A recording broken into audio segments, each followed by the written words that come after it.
Con respecto a Ezequiel,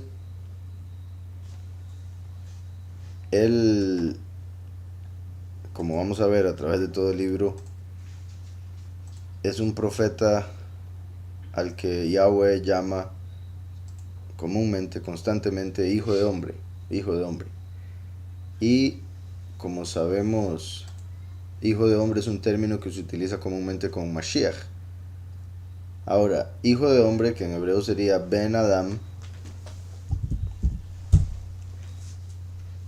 Ben Adam quiere decir, ¿verdad? Hijo de Adam. Adam quiere decir hombre, por eso lo traducen como hijo de hombre. Se puede usar con cualquier persona, puesto que todos somos hijos de Adam. Pero en la escritura se utiliza como un título de Mashiach. Y principalmente como un título del último, la segunda venida. A pesar de que por el cristianismo eso no se ha comprendido, puesto que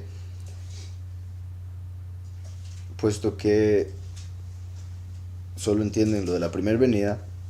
Y como ven que Yahushua constantemente hablaba del Hijo del Hombre, el Hijo del Hombre va a ser eh, rechazado, asesinado, el Hijo del Hombre, cuando venga el Hijo del Hombre, etcétera, lo ven como que está hablando solo de sí mismo, pero en tercera persona, cuando en realidad estaba hablando no solo de sí mismo y lo que estaba viviendo en ese momento, sino de lo que se manifestaría en el futuro a través del último. Porque tras de eso recordemos que el título, que si vamos a ser ya drásticos con respecto al título del primero y el último, por lo que vemos en Génesis 3.15, el título de Mashiach sería la semilla de la mujer, que fue la promesa que se le dio a Adán, que sería el que vencería a la serpiente. La semilla de la mujer vencería la semilla de la serpiente. Y la semilla de la mujer por el hecho de que vendría de una virgen. No, un hombre no pondría su semilla en ella, sino que sería una mujer que Yahweh utilizaría para traer a su hijo a este mundo. Entonces, semilla de mujer, hijo de hombre, son dos términos diferentes, porque uno vendría solo de la mujer, así como Adán vino de la tierra, de una virgen. La tierra era virgen en ese momento, así como Miriam estaba virgen en el momento en que Mashiach vino.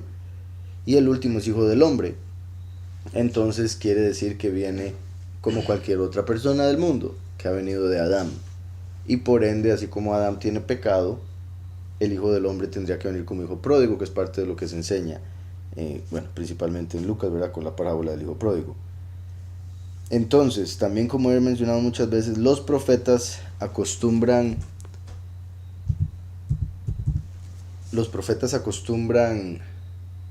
hablar de lo que Mashiach vendría a ser, lo que se manifestaría con la venida de Mashiach y con el cumplimiento que se daría con su sacrificio y demás. Entonces, lo que los profetas hablan, como dice Apocalipsis, el espíritu de profecía es el testimonio de Mashiach. Entonces, el espíritu de profecía que hablaba a través de los profetas, lo que hace es dar testimonio de Mashiach. Mashiach quiere decir ungido. Yahweh en Isaías dice, yo soy el primero y yo soy el último. En Zacarías 4 habla de que hay dos ungidos, dos Mashiach. Y como he explicado, como la escritura también dice en Deuteronomio, que deben haber para toda verdad, confirmar toda verdad, debe haber el testimonio de dos o tres. Dos o tres es lo que vemos con el primero y el último y Elías. Como se quiera ver, dos o tres. Por eso, de hecho, Zacarías, cuando habla del soberano de la tierra, que está delante de los dos olivos, o los dos olivos que están delante del soberano de la tierra, más bien como lo dice, dos Mashiach, eso se puede ver como Yahweh delante o ante el primero y el último, pero también se puede ver como Yahushua, que envía a los dos testigos en Apocalipsis 11, por si hablo. Entonces, dos o tres testigos. Entonces las profecías hablan de la venida del primero y el último, pero por el hecho de que la profecía, el espíritu de profecía es el testimonio de Mashiach, entonces los profetas hablaban de la venida de Mashiach, pero el profeta mismo, lo que el profeta vive, hace, representa la venida del último.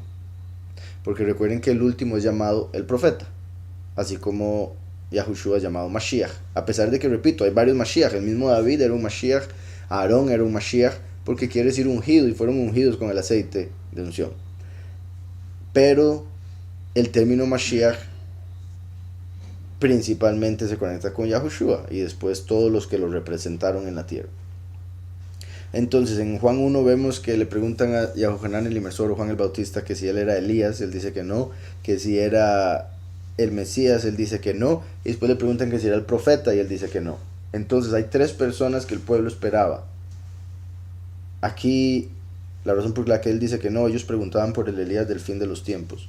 Y porque también Juan no entendía todo lo que estaba haciendo, como sabemos, ¿verdad? Después cuando está en la cárcel le pregunta a Yahushua si era él el que habían de esperar o si esperaban a otro. Entonces vemos que hay tres que el pueblo esperaría: Elías, Mesías, el profeta. Como Elías, que de hecho curiosamente es un profeta, Elías da testimonio de Mashiach, pero parte de su vida se conectaría con el último. En este caso Ezequiel es lo mismo, se le llama hijo del hombre porque representa al último, pero va a profetizar cosas que haría el primero, Mashiach, porque al ser profeta tiene testimonio de Mashiach. Espero eso esté claro. Y por cierto, ¿verdad? Lo que mencioné con Eliyahu como un ejemplo, curiosamente Eliyahu es el tercero, ¿verdad? Uno de los tres que Yahweh envía, pero el mismo Eliyahu, como he dicho, en el contexto de Elías y Eliseo, representan al primero y al último. Por eso Eliyahu, Elishua, Yahushua, a través de la unión de esos dos profetas. En lo que respecta el nombre Ezequiel, que ahorita bueno lo vamos a ver porque se mencionan unos cuantos nombres, pero Yehezkel quiere decir a quien él, ¿verdad? Poderoso, fortalece. Hazak quiere decir él fortaleció o él se fortaleció. Hazak, entonces Yehezkel, a quien el poderoso fortalecerá. Empiezo con Ezequiel 1:1. Dice: aconteció en el año 30, en el mes cuarto, a los 5 días del mes. Ese día está aquí marcado por si algo en el calendario. Dice mes cuarto a los 5 días del mes. Aquí está, Ezequiel 1:2. El 5 del cuarto mes. Me parece interesante, ¿verdad? Si ven el calendario, se cree que, bueno, ese día es un primer día de la semana. Fue un primer día de la semana. Y el Shabbat sería el día anterior. El sexto día de la semana, que estaría anterior a ese, se cree que fue el día en el que el sol y la luna se detuvieron por mandato de Yahushua, Josué. Y eso me parece interesante por lo que vamos a ver en este capítulo, que se conecta con los astros, con la forma en que funciona la tierra y en sí el reloj, el calendario. Entonces, aconteció en el año 30. Dice aquí en el texto, hay un comentario, ¿verdad? El texto no indica a partir de qué fecha se cuentan estos 30 años. Algunos intérpretes piensan que se refiere a la edad de Ezequiel, que de ser así, ¿verdad? Bueno, muy posiblemente se refiere a lo segundo, pero ya lo menciono. Si fuese la edad de Ezequiel, ¿verdad? En el año 30 de su edad, se conectaría con el hecho de que Yahushua empezó el ministerio a los 30 años. El año 30 se conecta con la letra Lamed, que representa enseñanza, aprendizaje, autoridad, la vara de autoridad. Entonces el libro empezaría con el año en el que se le dio la vara de autoridad a Ezequiel para hablarle al pueblo, para enseñarle al pueblo y para que el pueblo aprendiese. Después dice, algunos intérpretes piensan que se refiere a la edad de Ezequiel. En tal caso se estaría afirmando su autoridad como sacerdote, era lo que les decía, puesto que también el sacerdote era a los 30 años o el hombre que iba a ser sacerdote era a los 30 años cuando ya empezaba a oficiar. Entonces dice, ya que los miembros de las familias sacerdotales podían comenzar a ejercer sus funciones a partir de esa edad. Otros consideran que en estos versos se han unido sin tratar de armonizarlas dos indicaciones cronológicas referentes a dos momentos diversos en la vida del profeta. Entonces, aconteció en el año 30, en el mes cuarto, a los 5 días del mes. El mes cuarto es cuando empieza ya el verano, oficialmente. La escritura habla del tiempo final como el verano, por el hecho de que se calienta, por el hecho del sol de justicia, el fuego consumidor, las plagas que vienen. Y sí, porque no hay agua. Era difícil encontrar agua, en el sentido de que por la apostasía es difícil encontrar la verdadera doctrina. Entonces, dice, a los 5 días del mes, el número 5 se conecta con la letra Hey, que es una ventana, por ende representa revelación. Por eso en el quinto día le llegó la revelación a aquel que sigue la Torá, que tiene 5 libros. También el 5 representa favor. Entonces favor, revelación, Torá, Ruach. A los 5 días del mes, que estando yo en medio de los cautivos, junto al río Quebar, y ahí está, ¿verdad? Al mencionar lo de estar con los cautivos, se podría conectar con lo de los 30 años. O sea, el pueblo se encontraba en cautividad, igual que hoy en día, solo que hoy en día hemos estado por tantos siglos que parece que somos de acá. Pero el punto es que Yahweh nos esparció por los 4 ángulos de la tierra hace mucho, hace siglos, y por eso ahora ya nos está llamando y nos estamos dando cuenta de quiénes somos. Pero por el hecho de que nacimos en un país que no es Israel y se nos enseñó todo lo que se nos ha enseñado y la doctrina falsa, eso es una cautividad, por supuesto, no solo la física que ya dije, sino espiritual, principalmente por el hecho de estar en una doctrina falsa. Entonces dice, estando yo en medio de los cautivos, junto al río Quebar. Vean qué particular esto, por 2 razones. Vamos un momento a Deuteronomio 18, verso 15. Un profeta como yo te levantará Yahweh, tu poderoso, de en medio de ti, de tus hermanos. Un profeta como yo te levantará Yahweh, tu poderoso, de en medio de ti, de tus hermanos, o sea, en medio de los hermanos del pueblo. Y ahora estamos viendo que dice que estando yo en medio de los cautivos son los hermanos del pueblo.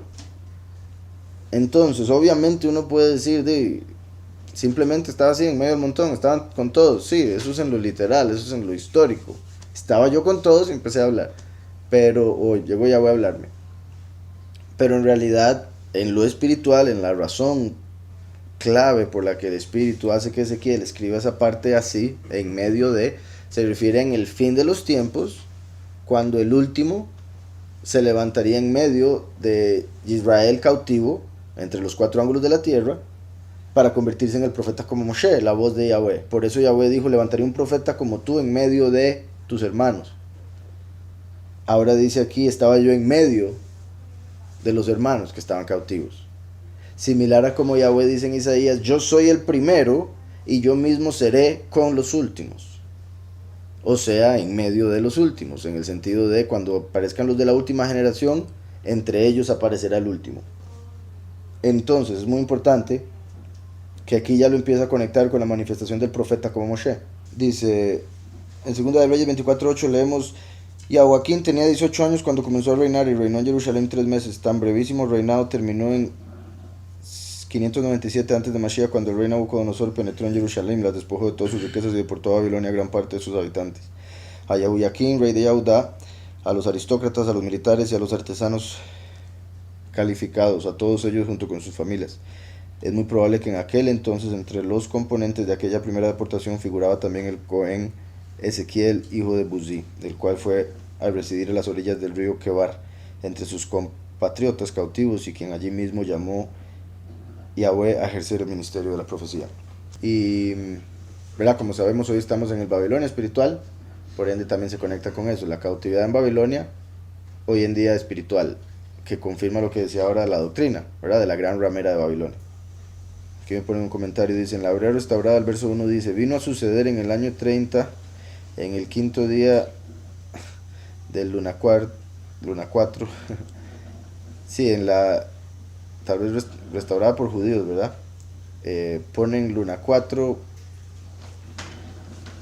para no poner mes, voy a ver el hebreo para ver si dice luna, sí, dice en el cuarto mes, entonces no dice luna, ahí ponen luna porque como en el judaísmo siguen el calendario lunar, entonces por eso metieron ahí la palabra luna, pero en hebreo no aparece la palabra luna. Entonces, aconteció en el año 30, en el mes cuarto, a los 5 días del mes, que estando yo en medio de los cautivos o deportados, junto al río Quebar, los cielos se abrieron y vi visiones de Yahweh. Vamos a ver el río Quebar, aquí ponen río Quebar, canal tributario del Éufrates que corre al sudeste del sitio donde se encontraba la antigua Babilonia. En lo que respecta al nombre, que sería lo más importante, Quebar dice lejos, lejano, espacioso, un espacio de tiempo bien largo. Entonces puede ser largo en distancia, largo en tiempo, ¿verdad? Espacio y tiempo está conectado, entonces largo, espacioso. Entonces dice, también vean eso, entonces dice que estaba en medio de los cautivos en Babilonia. Entonces, como el último, que recuerden que el último es representado por Zorobabel, que quiere decir nacido en Babilonia, nacido en confusión. De hecho, Zorobabel aparece en Zacarías, donde se habla de los dos ungidos. Entonces, aparece Zorobabel y Yahushua, por si algo, como los dos ungidos en Zacarías, mostrando último y primero respectivamente lo que representan esos nombres. Entonces, Zorobabel quiere decir nacido en confusión. Aquí Yehezkel está en Babilonia, confusión, en medio de los cautivos, como Yahweh levantaría un profeta en medio del pueblo, y dice junto al río Quebar, junto a un río que está muy lejos, en distancia y en tiempo, lo que representa, ¿verdad? Entonces estaría diciendo que está en la cautividad en Babilonia, en el fin de los tiempos, el último lejos de Israel. Y bendito Yahweh está junto al río, que es Yahushua. Entonces el último está junto al río para poder recibir el agua de vida, pero está lejos de Israel en distancia y está lejos de Yehezkel en tiempo. Como cuando Bilam dice en Números, lo veo, mas no ahora, lo contemplo, mas no de cerca. No ahora, lejos en tiempo, no de cerca, lejos en distancia. Saldrá de Jacob estrella, saldrá de Jacob cetro. ¿Recuerdan? Números 24, la profecía del vencedor, que sale venciendo y para vencer. El último, al que hace alusión aquí Yehezkel. Entonces, dice, junto al río Quebar, los cielos se abrieron y vi visiones de Yahweh.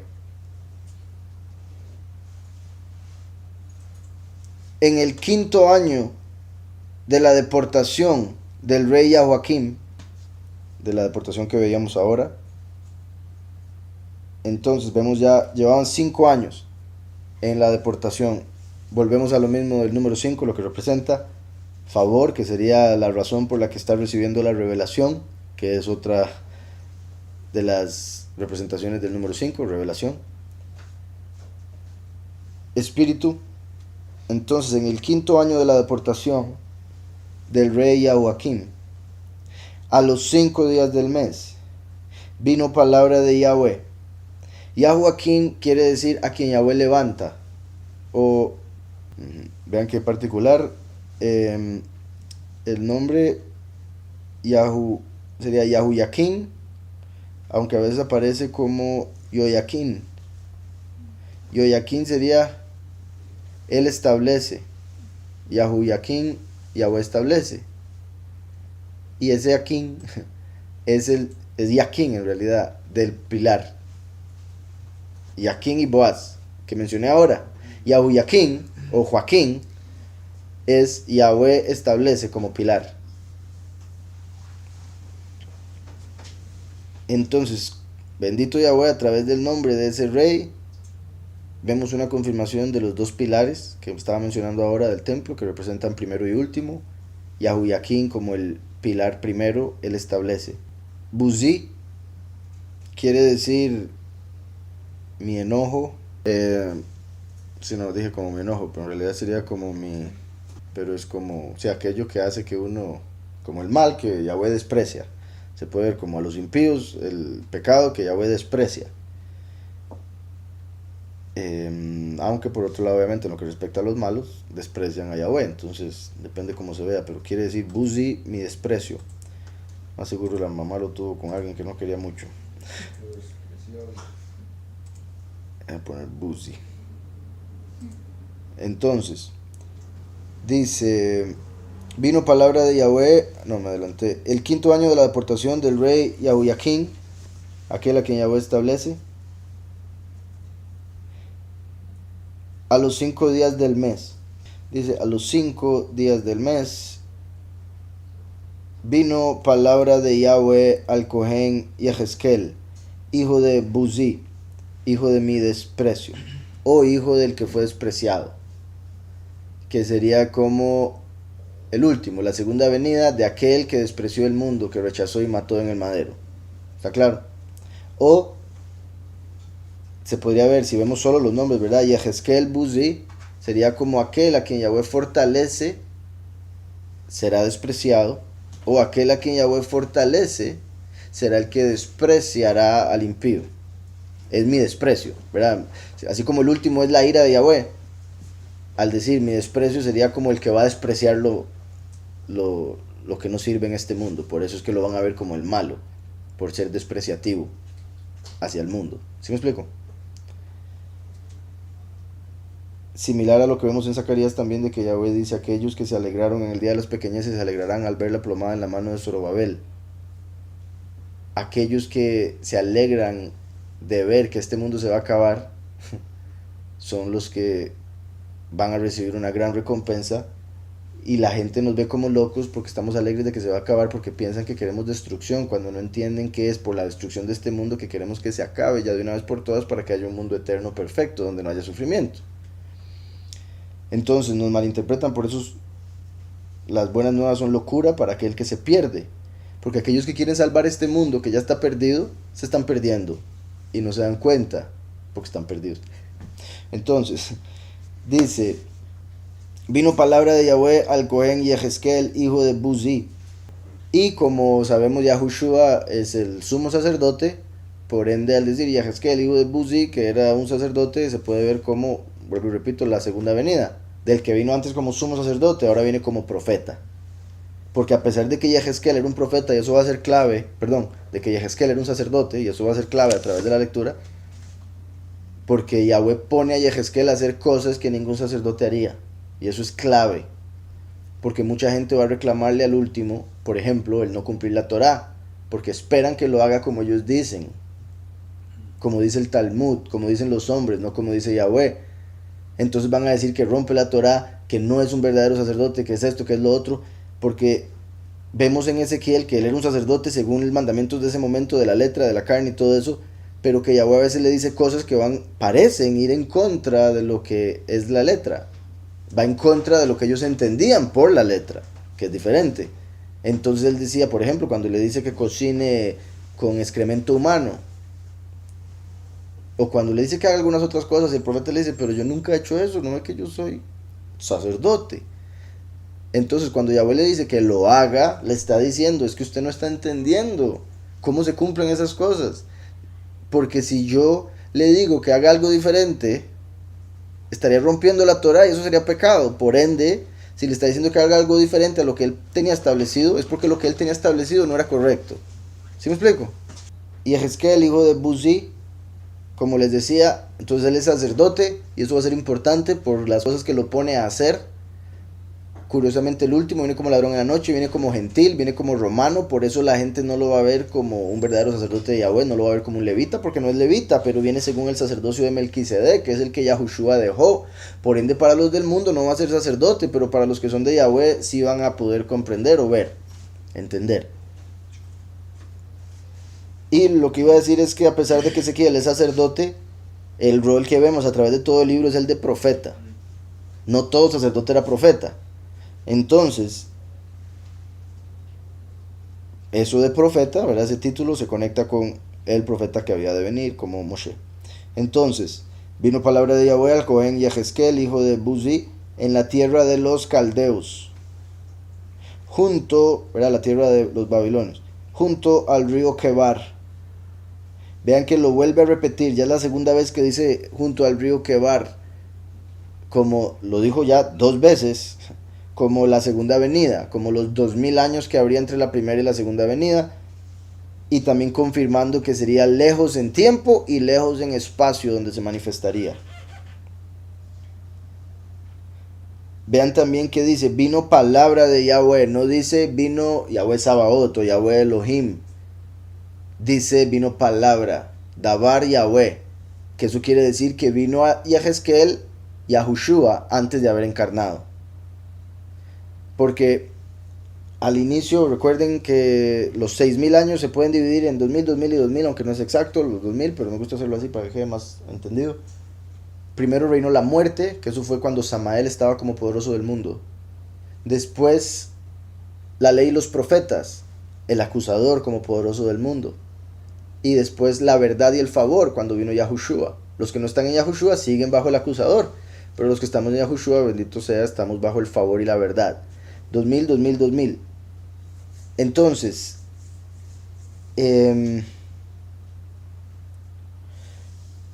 al inicio Yahweh se manifestaba como Yahweh Elohim, Yahweh a través de los Elohim, autoridades que habían en ese tiempo. Por eso en el principio creó Elohim los cielos y la tierra, y en el segundo capítulo dice Yahweh Elohim. Más adelante, cuando se da la ley, Yahweh se empieza a manifestar como Yahweh Sabaoth, viene con sus ejércitos a hacer juicio contra los que cometen pecado, contra los que fallan en contra de la Torah. Primero se revela Yahweh Elohim a través de los Elohim, después Yahweh Sabaoth a través de otro grupo de ángeles, pero después se le empieza a revelar a los profetas a través de su palabra. Ya no llega Yahweh Elohim, ya no llega Yahweh Sabaoth, llega la palabra de Yahweh, Dabar Yahweh. Y como sabemos, Juan 1.1 dice, en el principio era la palabra y la palabra estaba con Elohim, y la palabra era Elohim. Entonces la palabra de Yahweh es el líder y es el poder que está por encima de todos los poderes, todos los poderosos, todas las autoridades. Entonces, Yahweh a través de la historia se empezó a acercar más y más al hombre, a través de esas revelaciones, Yahweh Elohim, Yahweh Sabaoth, la palabra de Yahweh. ¿Por qué? Porque la palabra de Yahweh está por encima de Yahweh Sabaoth y está por encima de Yahweh Elohim, en ese mismo nivel. Pero como el hombre está abajo, primero tuvo que lidiar con Elohim, después con Sabaoth y después con la palabra. ¿Sí está claro eso? Entonces, aquí ya se está revelando la verdad, pero bueno, no, se está dando profecía todavía. Y digo eso porque el espíritu de verdad es el nombre de Yahushua, el espíritu de profecía es el testimonio de Mashiach. Hasta este momento solo había testimonio de Mashiach, todavía no estaba el espíritu de verdad porque se vino con Yahushua, ¿verdad? Eso quiero dejarlo claro. Pero el punto es que ya se estaba empezando a transmitir la palabra, que como sabemos es Yahushua y es la verdad, a Ezequiel, solo que sin la comprensión. Porque uno le puede decir a alguien la verdad de algo sin explicarle por qué eso es la verdad o lo que esa verdad significa siquiera. Y digamos, como cuando Yahushua hablaba de la hipocresía de los fariseos y hablaba de levadura. La verdad es que es la hipocresía a lo que se refería, pero para muchos la verdad era que no hay que comer con levadura. ¿Sí me explico? Entonces, una cosa es como Yahweh dice las cosas, es como si yo conozco a una persona de años, uno ya conoce los mates, como decimos, las formas en que habla, las expresiones. Cualquiera que conoce a Yahushua dice, ay, solo parábolas. Él no dice las cosas directo, parábola tras parábola. Y Yahushua dice, yo hablo todo lo que oí de mi padre. Entonces, si Yahushua habla así es porque Yahweh solo habla así. Y si Yahweh habla así, entonces debemos entender que la escritura se debe entender así. Pero no, la gente se quiere meter la letra nada más y se meten en carne y sangre, coma, no coma, póngase, no se ponga. Y olvidan la misericordia y la justicia y el amor, que es la base de todo. Entonces, se empieza a revelar Yahweh más directamente al profeta a través de su palabra, que es Mashiach. Y esto es una muestra o confirmación de que representa el fin de los tiempos, cuando el último estaría en medio del pueblo, con la última generación, lejos de Israel, lejos en tiempo de la primer venida, y de Ezequiel, por supuesto. Y Yahweh se le manifestaría a través de Yahushua, que es su palabra. Y se podría decir, obviamente, a través de la escritura, que es donde está su palabra ya escrita. Entonces, vino palabra de Yahweh al Cohen Yehezkel, hijo de Buzi, en la tierra de los caldeos, o sea, fuera de Israel. Y esto también es importante y algo curioso. ¿Se acuerdan que les he dicho que Yahushua vino por las almas, el último viene por los cuerpos? Así como dije ahora, Yahushua es la semilla de la mujer, porque así como Adán nació de la virgen tierra, Yahushua nació de la virgen Miriam. Entonces el último viene de Adán, carne. A lo que me refiero es que llegan a cumplir primero y último una parte cada uno para que se puedan unir las dos partes, cielo y tierra, como fuego y agua que hacen Shamaim, cielos, Esh y Maim en hebreo, fuego y aguas. Entonces, la idea, lo que Yahweh está haciendo es uniendo cielo y tierra a través de primero y último. Y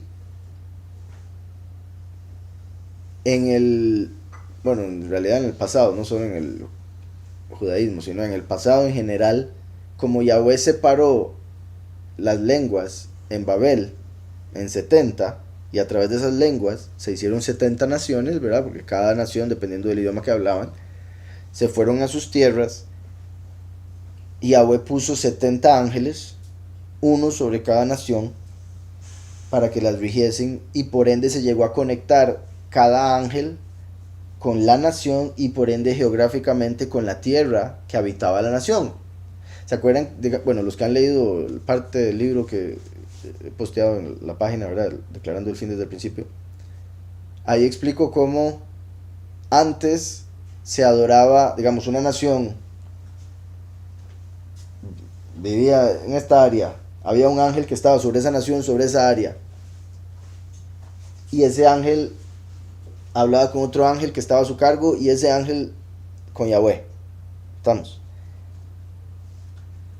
Tristemente las naciones empezaron a ver a ese ángel como si fuera Elohim, y los que podían ir más allá veían al líder de ese ángel como Elohim, y ese es Heilel, el poderoso de este mundo. Por eso es el poderoso que está sobre todos los ángeles, como Zeus está sobre los dioses, ¿verdad? Y por eso Zeus es Satán, según Apocalipsis 2. Entonces,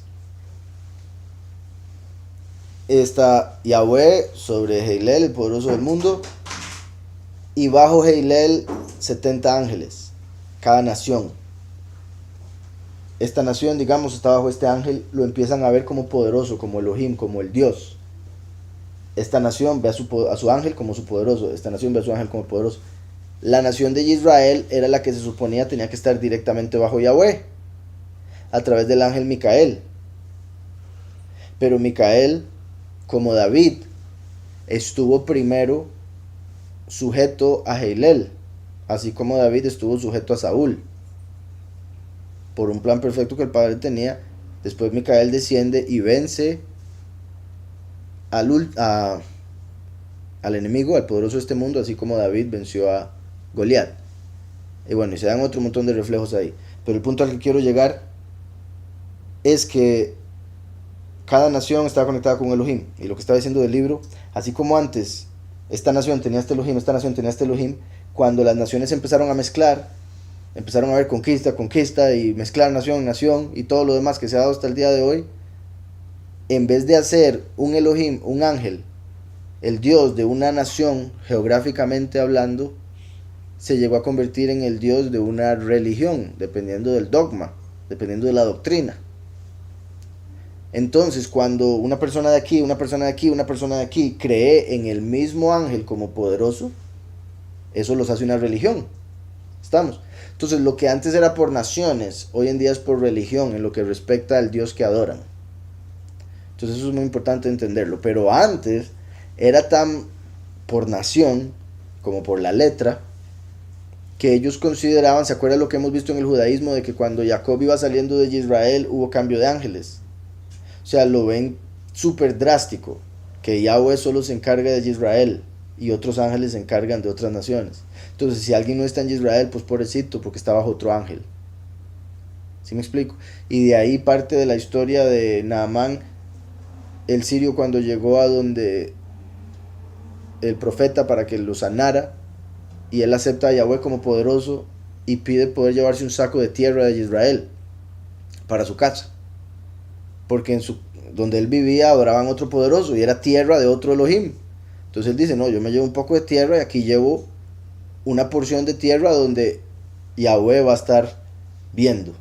Entonces, como muy posiblemente hacerse un altar en la casa, y él sabía que si iba a esa parte de tierra era Yahweh el que lo estaba viendo, aunque obviamente sabemos que está muy por encima de eso. Mi punto es la conexión que daban de tierra con el poderoso de X tierra. Digo todo eso porque ahora estamos viendo aquí, palabra de Yahweh vino a Yehezkel, estando en la tierra de los caldeos, que eso sería como decir, fuera de, en medio de la oscuridad, llegó Yahweh. En medio de la confusión se manifestó, donde nadie lo esperaría, donde según las culturas anteriores no se debería manifestar, pero entendemos que Yahweh es el poderoso de todas las naciones, de todo el mundo. Y he ahí también parte de la diferencia que estábamos hablando ahora con respecto a los que dicen que ser hebreo es solo de carne. Entonces están diciendo que Yahweh solo es poderoso sobre unos, como si Yahweh solo hizo a unos, o si hizo a todos pero solo quiere a unos.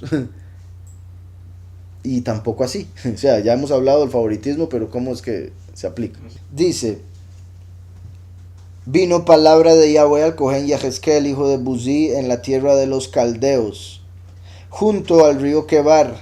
Vino allí sobre él la mano de Yahweh. Entonces vino la palabra, que es Mashiach, y vino sobre él, cuando la palabra le habló, la mano de Yahweh. Como sabemos, Yahushua HaMashiach es el brazo, el último es la mano. Entonces viene la palabra, voy a asegurarme por si algo el hebreo aquí, dice el 3 al final, ¿verdad? Ajá, Yad Yahweh, la mano de Yahweh. Eso querría decir, Yad, eso querría decir que Yehezkel aquí se llegó a convertir en la representación del último, que es la mano de Yahweh, porque la mano lo tomó. Vino sobre mí la mano de Yahweh. Dice, verso 4. Miré y vi que venía del norte un viento huracanado y una gran nube con un fuego. Este capítulo normalmente se conoce como, o le ponen de título, la visión de la estima de Yahweh, o la gloria, es lo que ponen normalmente. Muy importante, Yahweh le está por mostrar a Yehezkel su poder, pero no solo su poder, sino su estima. Y con estima me refiero a, ¿se acuerdan cuando Moshe en Éxodo 31 le dijo a Yahweh, muéstrame tu camino? Y después le dice, muéstrame tu estima. Dos cosas diferentes. Cuando le dice, muéstrame tu camino, Yahweh le dice, mi presencia irá contigo y mi favor. Por eso el favor vino con Yahushua, que dijo, yo soy el camino. Entonces, él dice, muéstrame tu camino, y por eso vino el favor y su presencia, porque Yahushua es Immanuel, el poderoso con nosotros, la presencia del poderoso con nosotros. Pero después le dice, muéstrame tu estima, y le habla de la segunda venida, le habla del último, porque el primero vendría como sumo sacerdote para traer favor y perdón, el último vendría como rey para traer la estima de Yahweh y la recompensa a los que son de él. Entonces, estima se conecta con reino. Por eso el último es representado por Yehezkel y la mano viene sobre él para que se convierta en la representación del rey. La mano donde está el anillo de sellar del rey para las leyes. Como sabemos, la escritura dice, y lo leímos hace unos días, el cielo es el trono de Yahweh y la tierra el estrado de sus pies. Entonces, cielo y tierra, que fue lo creado en Génesis, en el principio creó Elohim los cielos y la tierra. Los cielos y la tierra son la creación de Yahweh entera. Y, hasta el momento, ¿verdad? Y cielos y tierra son trono y estrado. O sea, su creación es su trono y su estrado. Por ende, su creación es su estima. Porque su estima tiene que ver con la majestad del rey, de él como rey. ¿Y dónde se ve el rey con más majestad? Sentado en el trono. ¿Está claro? Muy importante eso por lo que vamos a ver. Además de eso, por otro lado, recuerdan que en el Éxodo llegan al monte Sinaí y se da algo similar. Viento huracanado, una gran nube, un fuego, resplandor. Y todo parece indicar es Yahweh que se está manifestando. Digo, todo se parece indicar por lo que vemos más adelante. Pero el punto es, Yahweh se manifiesta a Israel con un poder inmenso para mostrarles que Él es el Todopoderoso. Todos se asustan y le dicen, por favor, ya no nos hable más así porque nos asustamos, nos morimos. Mejor no nos hable así.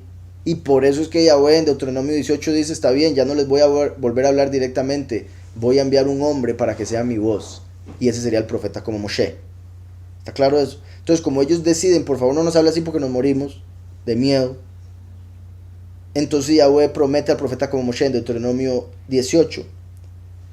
Pero el punto es que Yahweh en el monte Sinaí, cuando da la Torah, utilizó un malaj como su representante. Y con eso me refiero a que el malaj sería el que se presentaría ante el humano y haría lo que yo menciono, un show, para que el humano a través del show dijese, híjole, no, con este no nos metamos, con este no juguemos, este sí es verdadero. Tristemente, como en el mundo, por la carne, la gente se deja llevar por las apariencias, el pueblo se dejó llevar por el show y dejó de fuera la esencia. Es como ir a ver un show, una obra de teatro, y no aprender nada de lo que se está enseñando en la obra de teatro, solo pensar en viste los vestidos y viste cómo estaba aquel maquillado y viste la luz al final perdió toda la trama, no entendió nada de lo que se le quería decir, solo se quedó en las apariencias, en el show. Entonces, en el tiempo de Reyes, vemos que Yahweh se le manifiesta, y esta vez sí voy a ir a leerlo porque solo voy a leer esta de las tres que estoy mencionando. En Reyes, cuando Yahweh se le manifiesta a Eliyahu, sobre Primera de Reyes 19, dice el verso 11. Aquí, como acabo de decir, está Moshe al inicio, que hubo fuego, truenos, de todo hubo. Cuando Yahweh manifestó la Torah, todo el mundo pensó esto de Yahweh, pero después le dijeron, por favor no nos hable así. Entonces Yahweh les dijo que les va a mandar un profeta.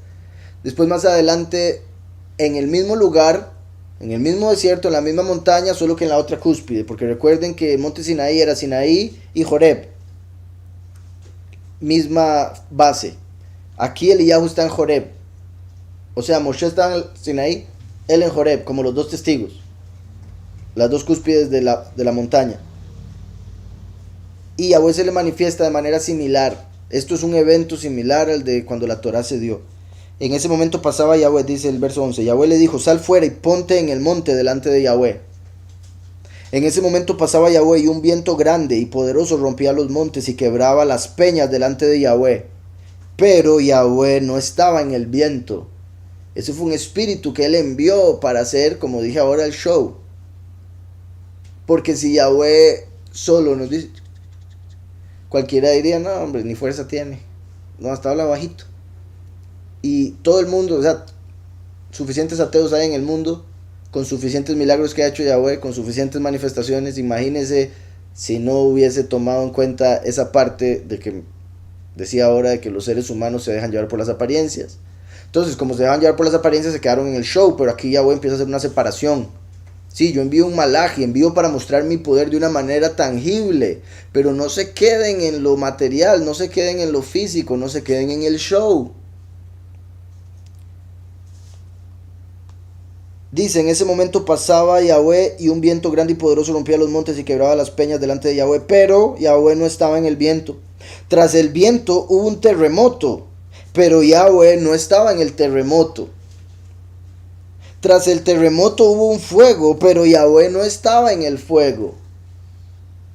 Y tras el fuego se escuchó un silbo apacible y delicado. Ese sí es Yahweh, silbo apacible y delicado, con amor.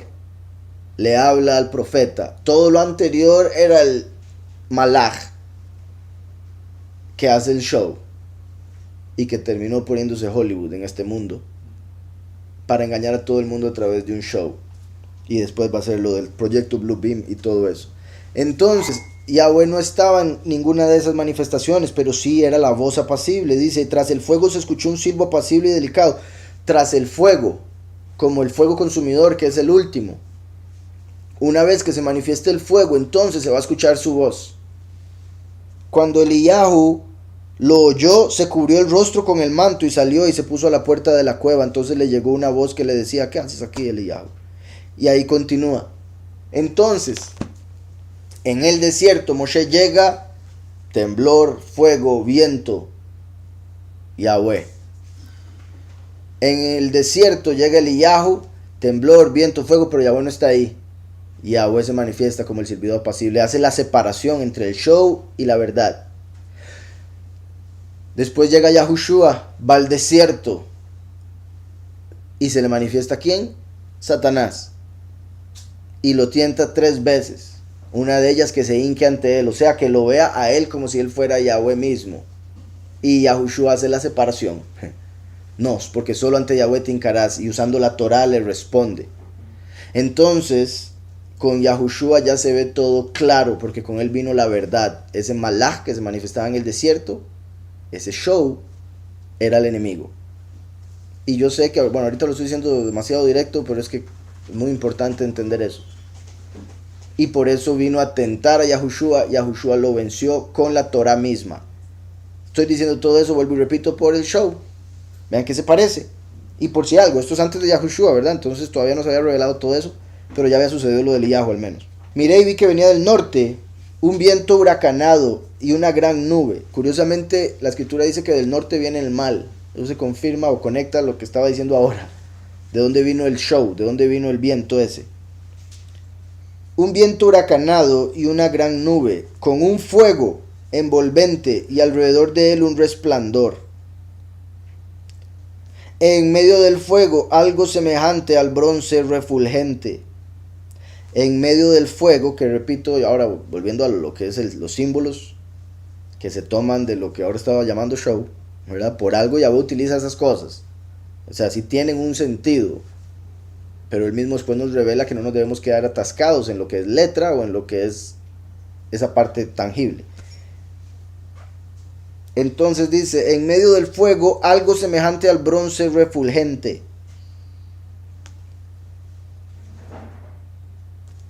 Por un lado, como dije, el último, como fuego consumidor, sale del cristianismo, como la apostasía en la que se encuentra cautivo hasta que Yahweh lo saca. El cristianismo ha sacado la mayoría de las doctrinas de lo griego. Cristianismo es muy griego, así como catolicismo es muy romano. Grecia, en Daniel, es representado por el bronce. Entonces el bronce se conecta con el último saliendo de la doctrina falsa del cristianismo. Se conecta con el hecho de que los que lo vean lo van a ver como gentil, como si fuera griego. Por el hecho de que la cultura helenista o griega es la de hoy en día, es como la que más ha promovido Estados Unidos en el mundo entero. Esa forma de ser, esa vanidad y todo eso viene de lo griego. Entonces eso está conectado con lo que van a pensar y decir del último. Ahora, en lo que respecta a aspecto, el bronce bruñido se refiere a un color oscuro. O sea, está viendo a alguien con piel oscura en medio de toda esa revelación que se le está dando. Entonces dice, miré y vi que venía del norte un viento huracanado y una gran nube con un fuego envolvente y alrededor de él un resplandor. Segundo, dice, el resplandor de la luz es otra característica de las manifestaciones celestiales, también donde se compara la llegada de la estima de Yahweh con la claridad de una aurora radiante. ¿Verdad? Como el sol de justicia, el resplandor que viene con el sol. Dice, en medio del fuego algo semejante al bronce refulgente.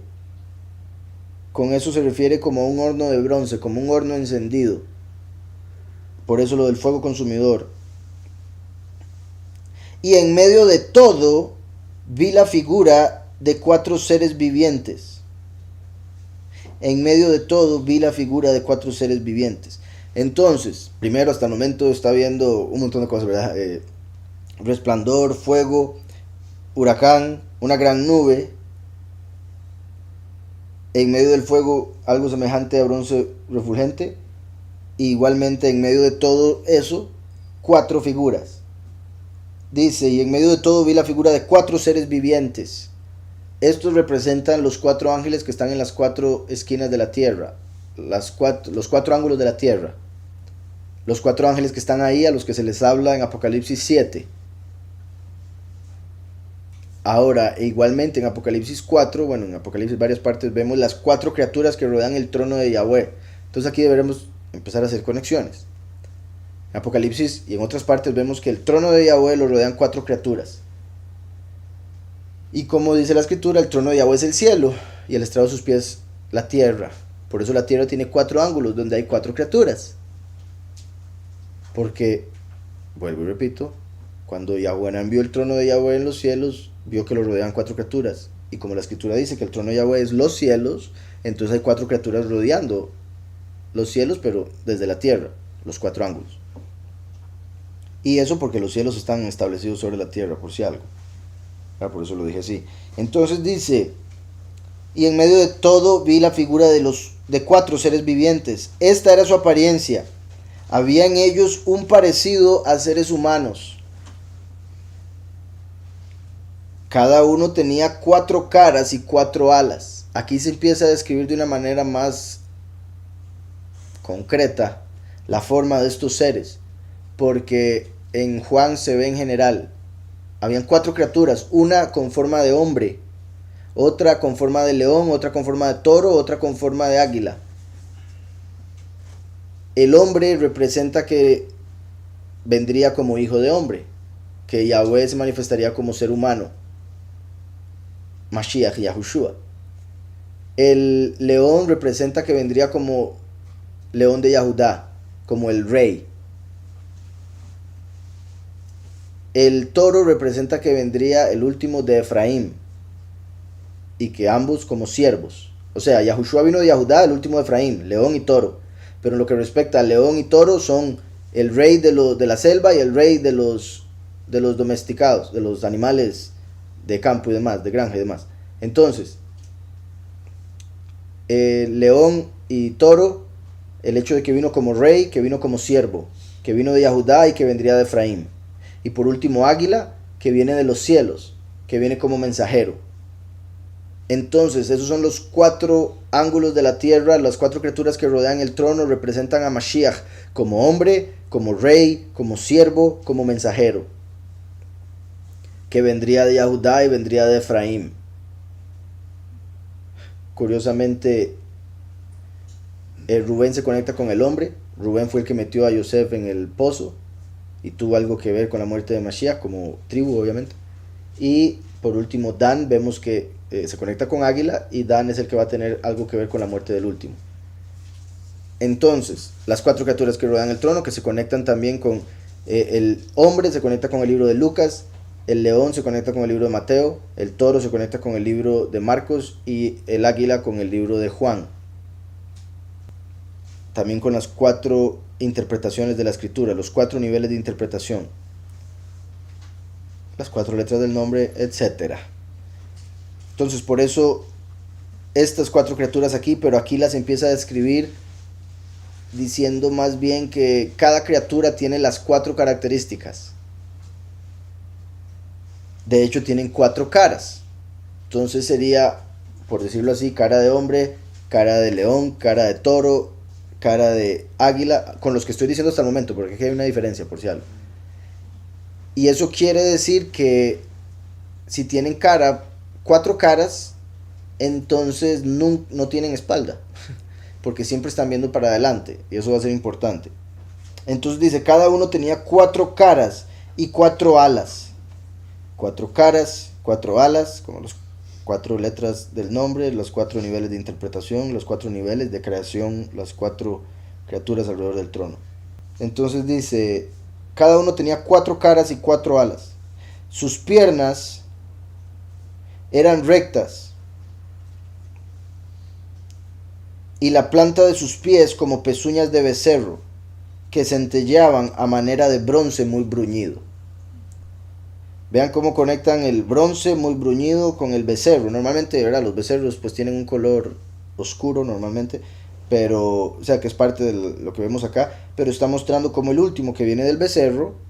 También vean, lo que estaba diciendo ahora, por si algo, era de unos ángeles que tienen 6 alas, con 2 cubren su rostro, con 2 cubren sus piernas y con 2 vuelan. Entonces se cubren todos como una forma de modestia y con las otras vuelan.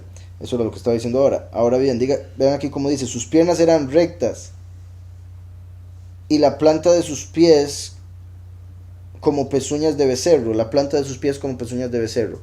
Las pezuñas de becerro representan pureza, el poder escudriñar la escritura, el poder estar en el mundo pero ser del cielo, o sea, estar en 2 mundos o realidades al mismo tiempo.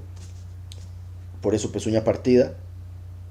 El hecho de que sea las patas lo que tienen como becerro se conecta con el fin de los tiempos, porque recuerdan cuando Nabucodonosor vio la estatua, los pies de la estatua tenían barro y hierro mezclado, y dice la escritura que eso quiere decir que el último gobierno de los últimos tiempos sería una mezcla, como los días de Noé y otras cosas. Entonces eso quiere decir que los pies representan el final. Por eso una cabeza, 2 pies, y Yahushua 2 testigos. Vendrían al final de los tiempos para llevar el testimonio, las buenas nuevas, porque hermosos son los pies de aquellos que llevan las buenas nuevas. Entonces en el fin de los tiempos, los pies. En este caso serían pezuñas, pero eso muestra que el último, el que viene en el fin de los tiempos, sería a través del becerro, o sea, a través de Efraín. Entonces dice, sus piernas eran rectas y la planta de sus pies como pezuñas de becerro que centelleaban a manera de bronce muy bruñido. Debajo de sus alas, a sus 4 lados, tenían manos humanas. Sus caras y sus alas estaban por los 4 lados. Sus caras y sus alas estaban por los 4 lados. Entonces tenían cara aquí, cara aquí, cara aquí. ¿Verdad? Que también podría ser, ahora dije las 4 caras por los diferentes 4 animales, pero pueden ser la misma cara en los 4 lados, ¿verdad? El punto es que no se les va nada. Tienen ojos por todo lado. No tienen espalda. A todo lado que van, siempre van para adelante. No se tienen que devolver. Porque uno se vuelve porque tiene espalda. Pero si uno tiene ojos para allá, pues nada más camina para allá cuando tiene que ir para allá. Y eso es lo que vemos acá con estas criaturas. Dice, sus caras y sus alas estaban por los 4 lados. Con las alas se juntaban el uno al otro.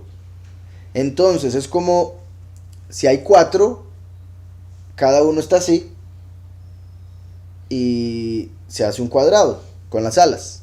El arca del pacto, Yahweh mandó a que la hicieran como un trono con 2 ángeles. Aquí vemos 4. Lo curioso es que el arca del pacto es una representación de este mundo, que es una realidad muy baja y que es solo la mitad de toda la creación, porque es cielo y tierra. En la tierra estaba el arca con 2 malajim. Se podría decir que en el cielo está el arca con 2 malajim. Arca de cielo, arca de tierra forma los 4 malajim que rodean el trono. ¿Sí me explico? Se podría decir en una dimensión más baja, por eso el arca del pacto tenía solo 2 malajim, que tocaban sus alas así como respaldar y las otras alas para adelante como brasero, como Yahweh sentado sobre los malajim. Entonces un ala tocaba y la otra no, así. Pero si hay otros 2 ángeles similares del otro lado, tocarían sus alas, que es lo que vemos acá. Dice entonces, sus piernas eran rectas y la planta de sus pies como pezuñas de becerro que centellaban a manera de bronce muy bruñido. Debajo de sus alas, a sus 4 lados tenían manos humanas. Sus caras y sus alas estaban por los 4 lados. Con las alas se juntaban el uno al otro. No se volvían cuando andaban, sino que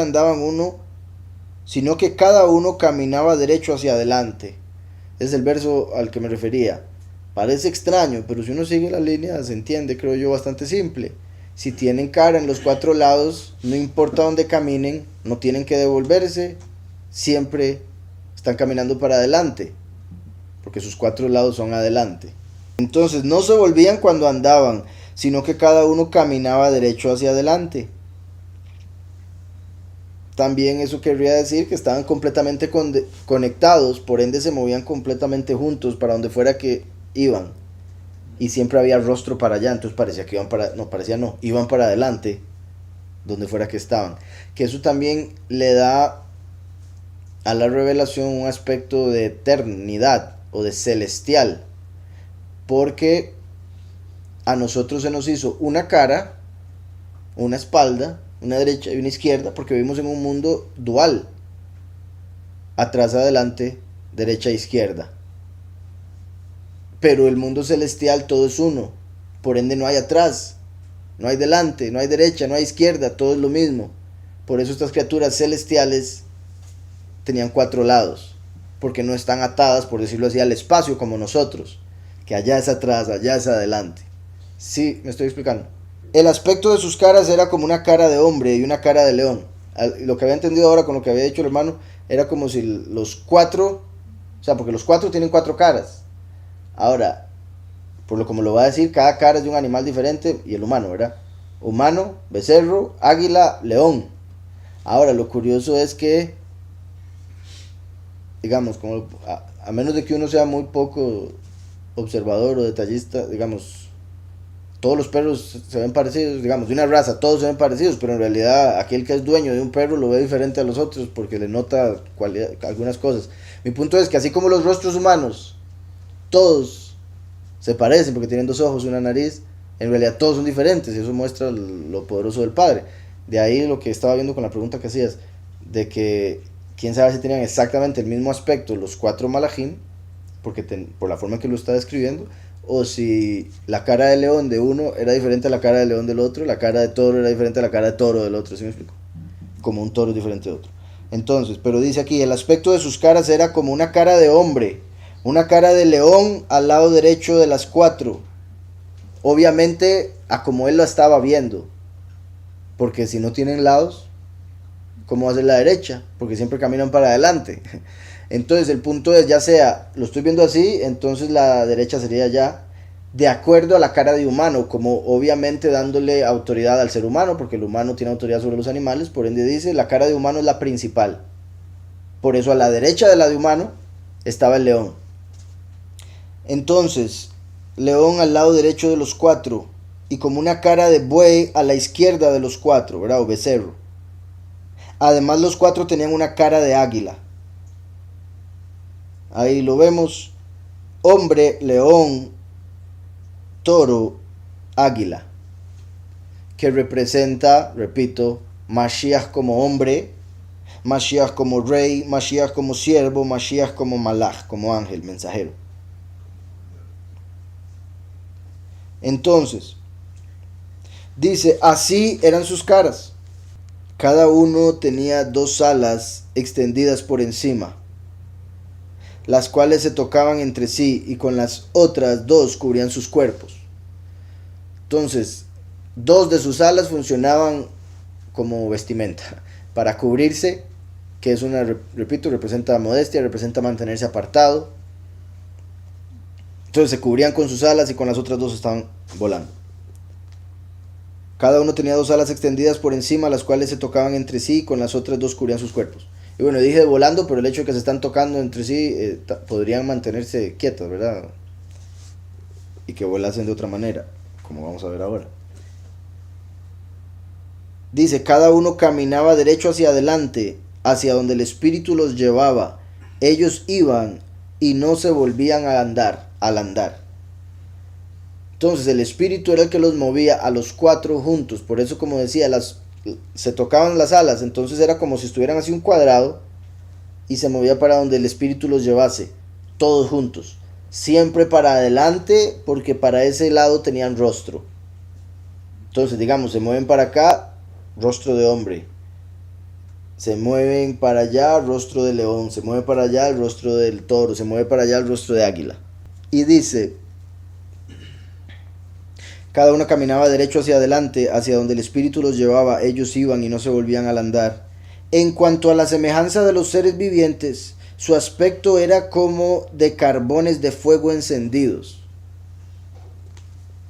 En cuanto a la semejanza de los seres vivientes, su aspecto era como de carbones de fuego encendidos, en el sentido de cómo iluminaban. Tenían un resplandor que salía del rostro, como si estuvieran encendidos. Ahora habíamos visto que en medio de todo había algo como de bronce bruñido, ¿verdad? Que lo mencioné conectándolo con la piel de Mashiach, por lo que vemos también en Apocalipsis, pero conectándolo principalmente con lo que es la apostasía, lo griego y de donde saldría el último. Además de eso, la escritura habla de que el firmamento, que ya voy a empezar a hacer la introducción aquí, creo, el firmamento es, como Yahweh le llamó al primer cielo, al cielo de los seres humanos, y el firmamento es duro. Sin embargo, se nos ha enseñado que solo es el espacio vacío. Después de, digamos, ¿verdad? Como nos enseña, la tierra es así, todo es su superficie, entonces para donde sea que usted agarre, se saldría al espacio que sería vacío. Y hay galaxias y todo eso como le dicen a uno. Pero según la escritura, cuando Yahweh hizo la tierra, Yahweh hizo el firmamento como una obra dura que se posa sobre la tierra y que es como un espejo, dice la escritura. El espejo, los espejos en el tiempo en el que se escribió la Torá se hacían con bronce. Los espejos se hacían con bronce bien pulido. Por eso es que después Pablo nos dice que ahorita vemos como un espejo oscuro. Hoy en día uno tiene un espejo y dice, no, pero me veo idéntico, ¿cómo que? Pero es porque en ese tiempo se veía en un espejo de bronce, entonces era como que apenitas uno se veía algo, ¿verdad? Bueno, tendría que ver el espejo para poder ver cuánto se veía el reflejo, pero el hecho de que Pablo lo utiliza es porque no se veía tan bien. Entonces, hoy en día vemos como un espejo de bronce. En la otra vida vamos a ver cómo ver al hermano cara a cara, que es como hoy en día vemos en un espejo, cara a cara. Entonces, el espejo se hacía de bronce, y Yahweh habla de que el firmamento es como un espejo de bronce que fue hecho con martillo, con golpes, hasta darle la forma perfecta. Entonces, el firmamento, la escritura habla que es como de bronce, en el sentido de la firmeza del mismo. Entonces, continúo leyendo, dice: en cuanto a la semejanza de los seres vivientes, su aspecto era como de carbones de fuego encendidos. Parecían antorchas encendidas que se movían entre los seres vivientes. Vean, una vez más, en cuanto a la semejanza de los seres vivientes, su aspecto era como de carbones de fuego encendidos. Parecían antorchas encendidas que se movían entre los seres vivientes. El fuego resplandecía y de él salían relámpagos. Curiosamente, entre los 4 ángulos de la tierra está el firmamento por donde se mueven las estrellas, que son como piedras o carbones encendidos. Y de ahí también viene relámpagos, ¿verdad? Cuando llueve y así.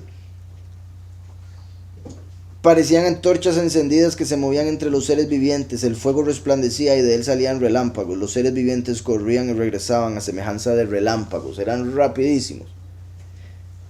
Y eso también está mostrando cómo los malajim están conectados con las estrellas y la influencia que tienen las estrellas sobre la tierra. Recuerden que cuando Yahweh le hablaba a Yahushua, una que otra ocasión que le habló a Yahushua a través de un trueno, era Yahweh, pero la gente decía es un ángel. O sea, Yahweh utilizó un ángel para hablarle a Yahweh.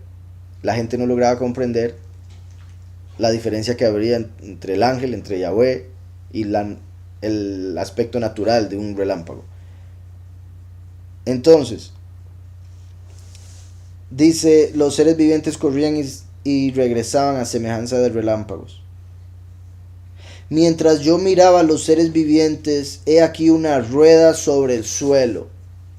Vean eso, cómo está escrito en Isaías, que Yahweh está sentado sobre el círculo de la tierra.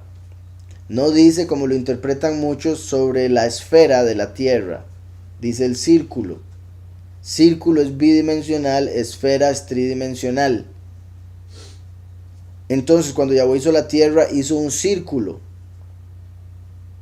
Y adentro de ese círculo estarían los seres humanos, cubiertos por un firmamento. Estoy diciendo todo esto, bueno, sé, porque un montón de gente, ¿verdad? Tal vez aquí ya empieza a saltar. Pero, como siempre digo, ¿verdad? Debemos creer al Padre Todopoderoso, Creador nuestro, o al hombre, que se haga llamar científico, super sabio, inteligente, experimentador.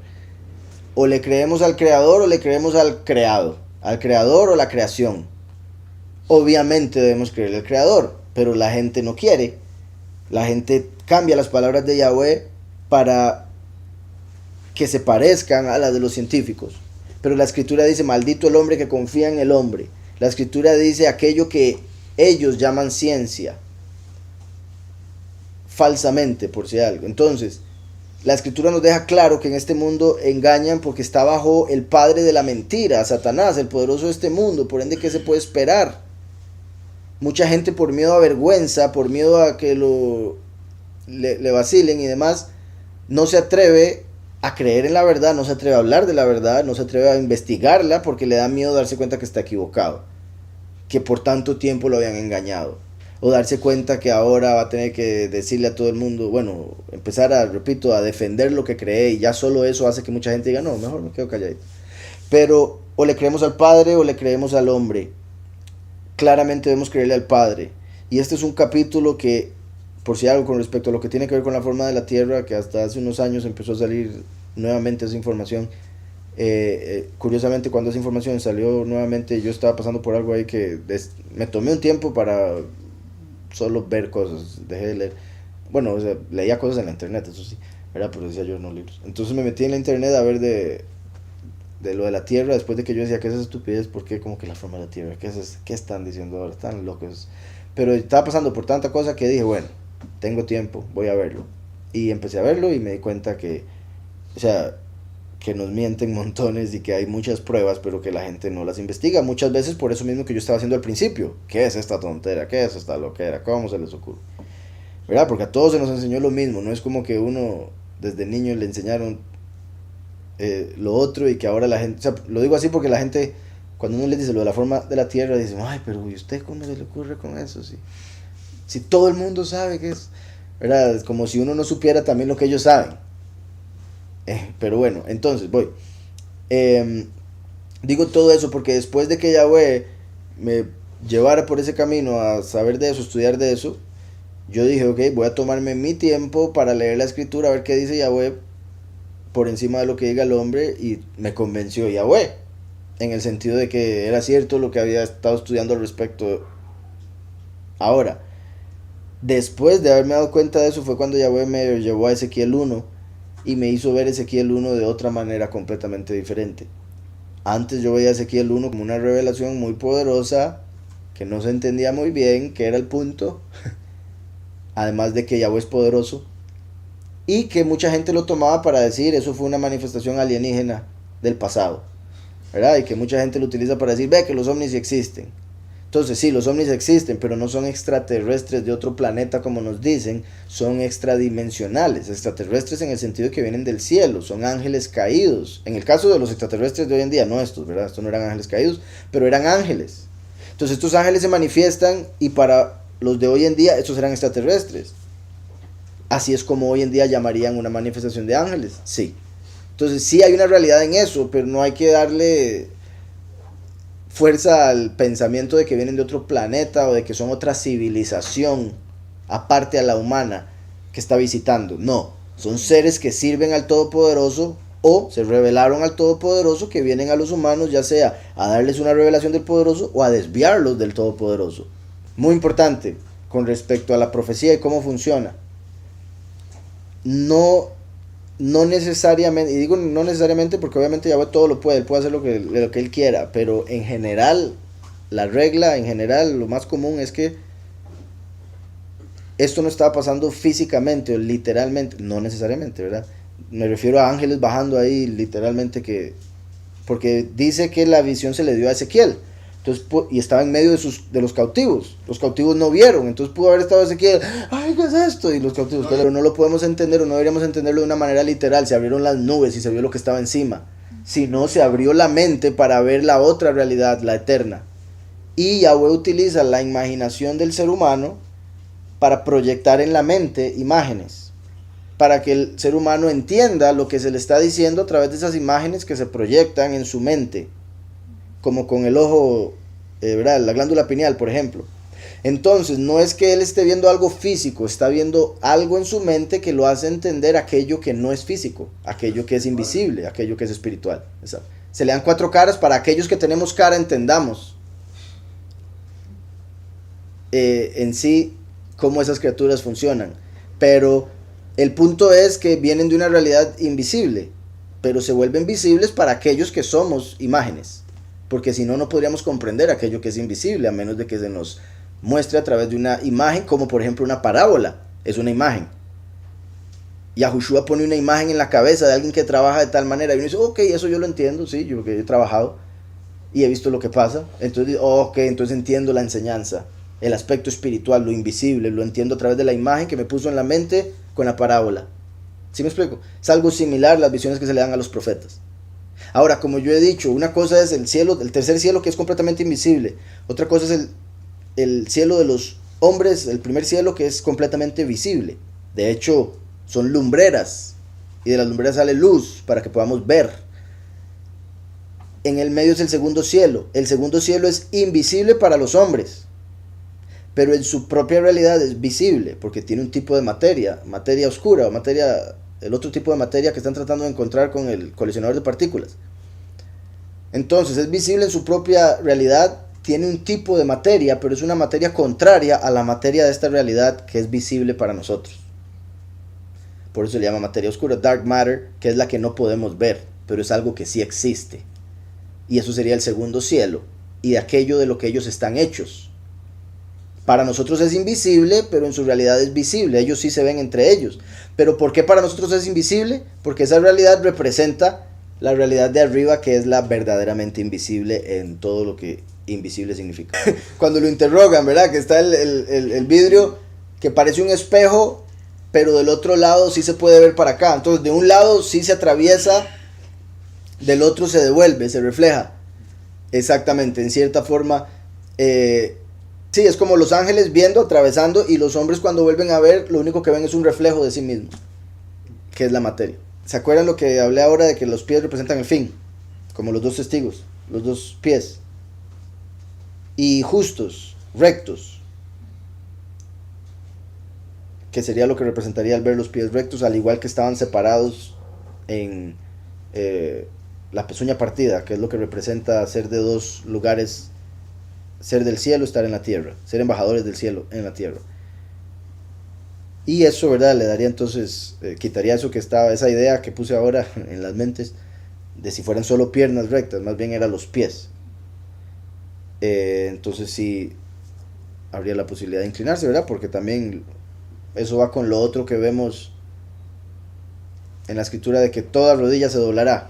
Entonces se podría decir, toda creación, toda criatura fue hecha con rodillas para que se pueda inclinar al Todopoderoso y a Mashiach, Yahushua.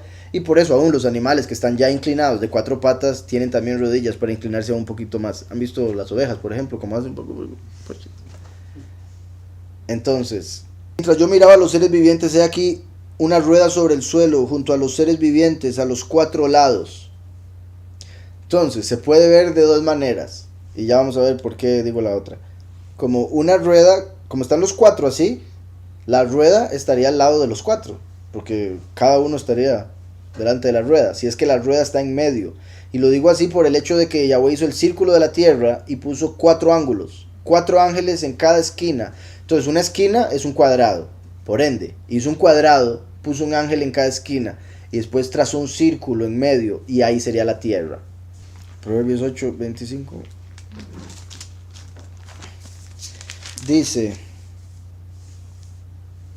antes que los montes fueran formados, antes que los collados ya había sido yo engendrada, hablando de la sabiduría misma.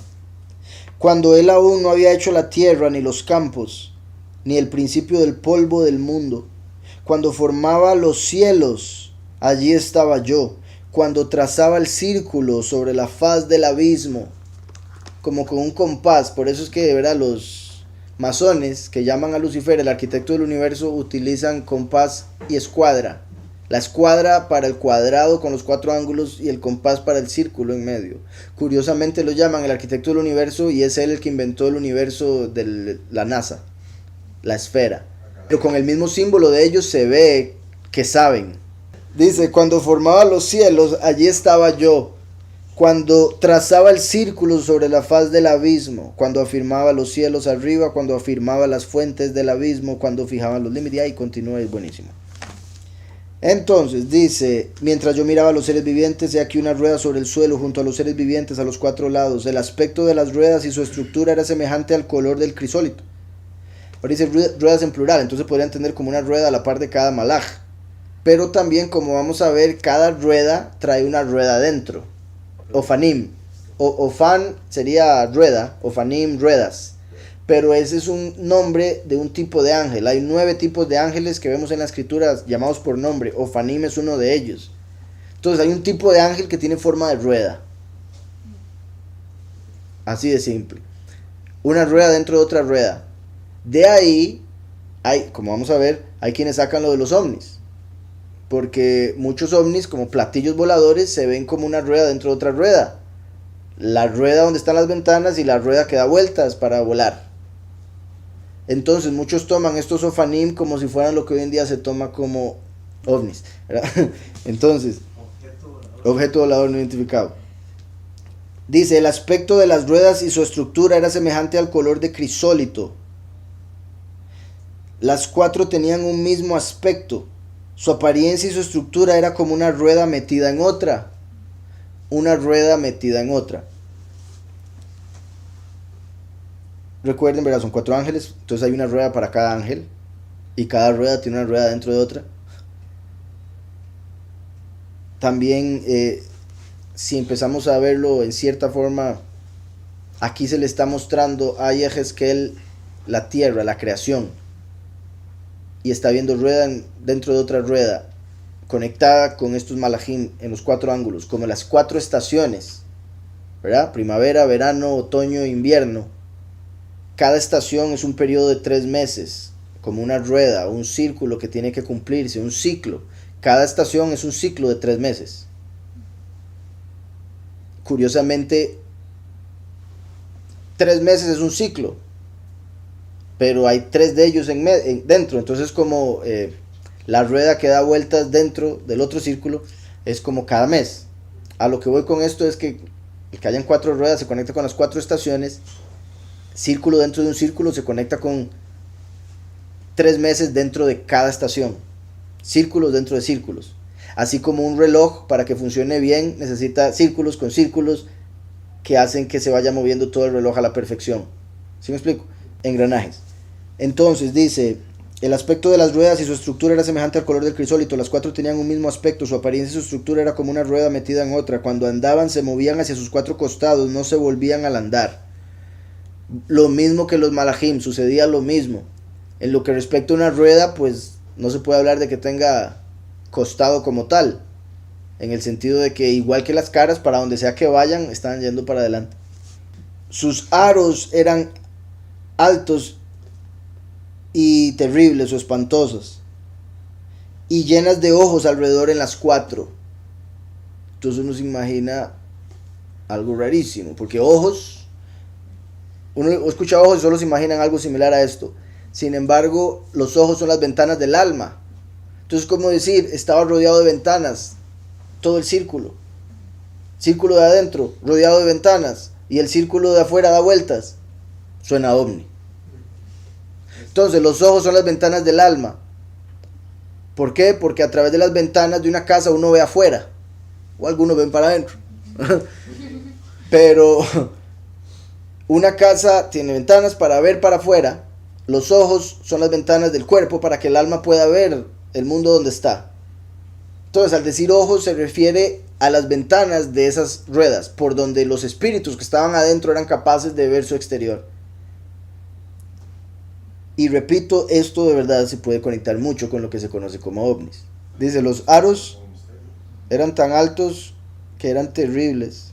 Lo de altos puede ser que se refería a la altura a la que volaban. Y eran terribles, terribles en el sentido de que difícil de entender lo que eran y lo que pasaba.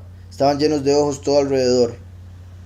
Entonces, donde dice aros, como el aro de una rueda, la parte de afuera. ¿Qué dice ruedas? También ponen sabiéndolo en la concordancia, ponen también espalda, como la espalda o superficie. Por eso ahí pusieron lomo. Y el hebreo es gab. Cuando los seres vivientes andaban, las ruedas andaban junto a ellos. Y cuando los seres vivientes se elevaban de la tierra, las ruedas se elevaban. Entonces, donde sea que se movían los malajim, ahí iban las ruedas. O a donde sea que iban las ruedas, ahí iban los malajim. Estaba conectado el espíritu de las ruedas con el espíritu de los malajim. De tal manera que se movían juntos. Y de ahí lo que decía de la energía o el espíritu que se da en la tierra en cada estación, según cada uno de los 4 malajim. Sí, en lo que respecta aquí el hecho de que dice que las ruedas tenían ventanas, en lo que respecta a la tierra como un círculo, con ventanas, también el firmamento tiene ventanas, que recuerdan que cuando mandó el diluvio abrió las ventanas de los cielos, o abre las ventanas de los cielos para aquellos que dan diezmo también, pero en el sentido positivo. Entonces, dice, hacia donde el espíritu las llevaba, ellas iban. Cuando los seres vivientes andaban, las ruedas andaban junto a ellos, y cuando los seres vivientes se elevaban de la tierra, las ruedas se elevaban. Hacia donde el espíritu las llevaba, ellas iban. Hacia donde las llevaba el espíritu, las ruedas también se elevaban tras ellos, porque el espíritu de los seres vivientes estaba en las ruedas.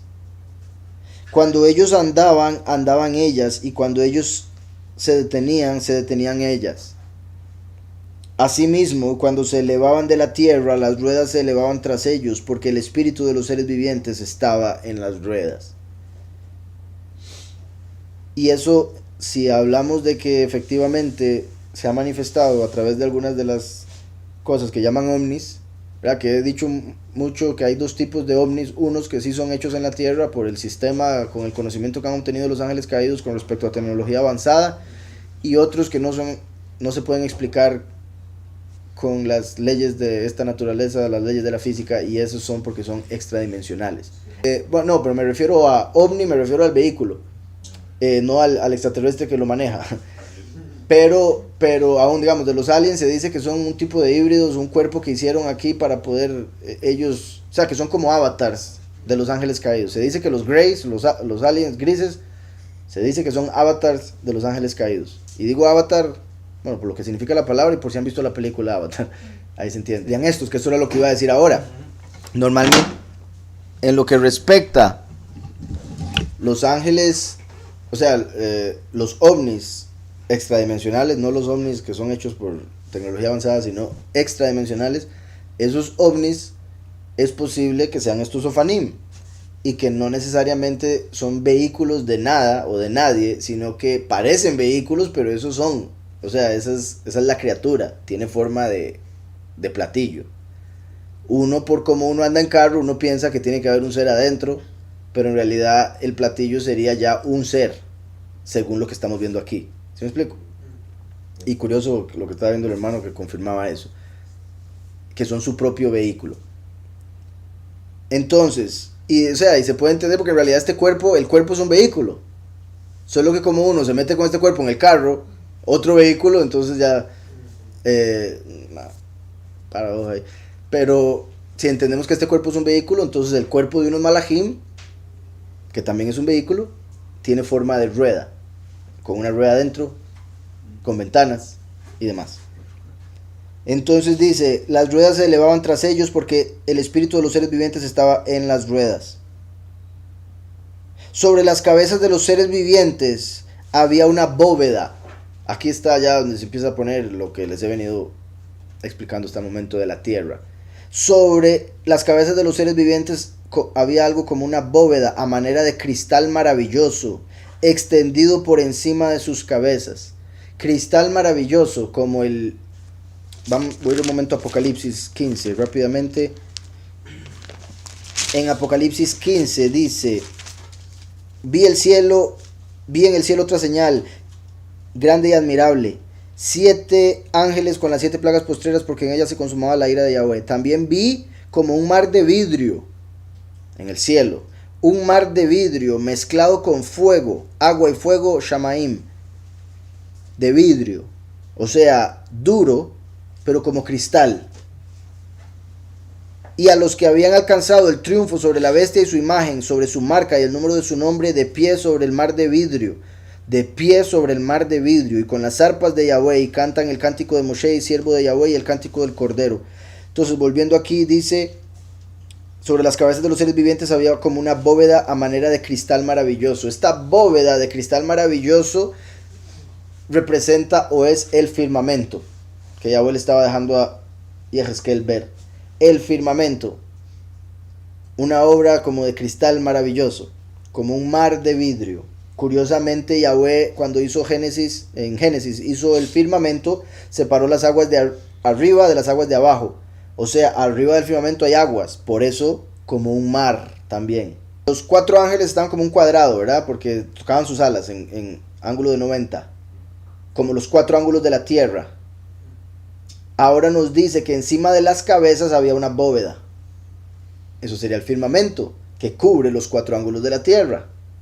Bueno, que cubre la tierra, porque ya círculo está dentro de los ángulos, por si algo, no sé si me entendieron.